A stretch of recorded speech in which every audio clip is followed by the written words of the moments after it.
Find the discriminant of the quadratic equation 4x square minus 5 equals 0, and hence comment on the nature of the roots.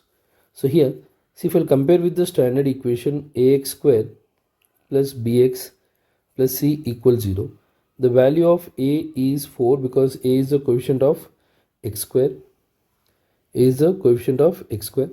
and b is 0 because b is the coefficient of x. Here we don't have x term, so 0, and c is minus 5.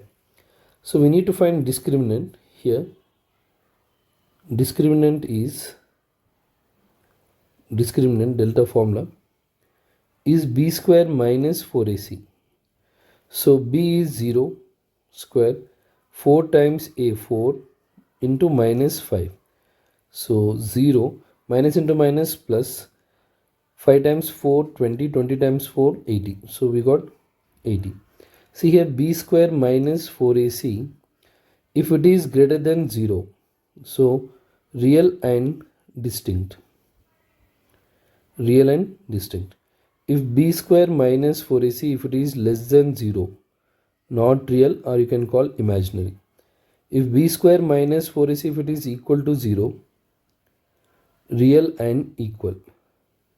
Here I got b square minus 4ac greater than 0 because I got positive value 80. So real and, here the nature is real and distinct.